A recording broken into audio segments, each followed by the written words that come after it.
The Eighth Amendment states that punishments from the government must be fair, cannot be cruel, and that fines that are extortionately large cannot be set.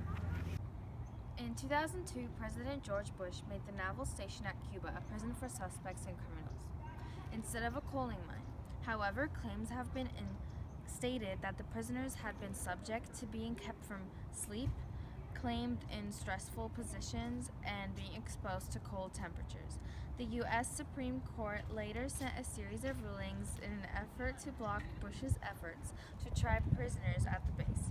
The torture mentioned by the prisoners had been ruled unconstitutional. It went against the Eighth Amendment. The U.S. Supreme Court sent a series of rulings that blocked the Bush administration's efforts to try prisoners at the base. It can be inferred that the torture mentioned by the suspects of the prison has been ruled unconstitutional by the Supreme Court. The Ninth Amendment states that rights not specifically given to the people in the Bill of Rights still belong to the people. Due to its broadness, the Ninth Amendment has caused controversy as to what our founding fathers intended for our country. Some claim that it protects our unalienable rights, while others say that it protects the rights to death, abortion, and gay marriage. Griswold versus Connecticut, 1965. Connecticut had recently passed the Comstock Law preventing anyone from giving advice concerning birth control.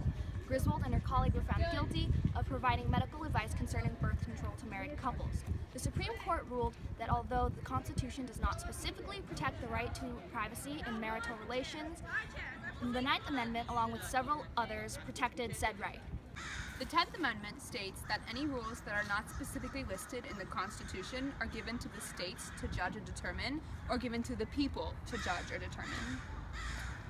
In the 18th century, Madison and Hamilton argued about whether or not this 10th Amendment should be added into the Bill of Rights. Jefferson, on the other hand, thought that it should be.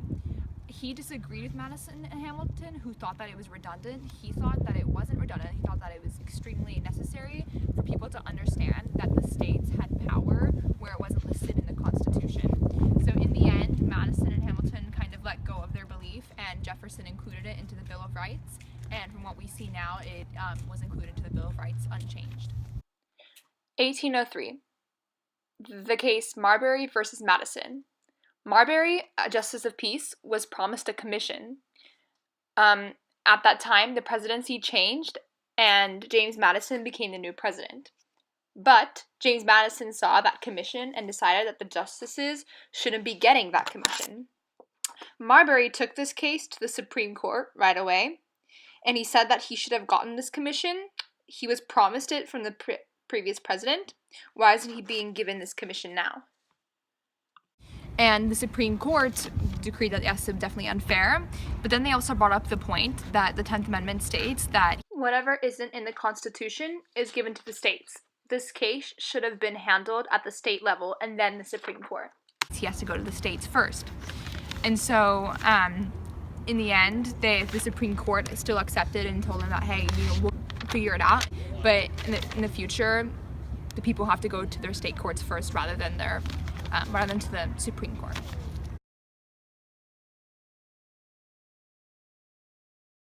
Court is in session. This case is between Miss Margaret and Miss Greena. Miss Margaret was charged 6 years ago for attempting to poison her husband's mistress. Due to her position as a laboratory technician, Miss Margaret obtained poison from her lab and from online sources. She's been held in prison for the aforementioned 6 years. Miss Margaret, you have the floor. I was just sitting around one day when my friend told me that she's pregnant, and I was really happy for her until my husband and her sat me down and said that it was their child. I knew that that day wasn't gonna be good, okay? And I had to do something about it. And you admit to this crime of trying to poison her 24 times? Yes. And you have the floor, Greena. She tried to poison me 24 times! That monster! Yes, we understand that. How would you feel if your one true love was cheating on you?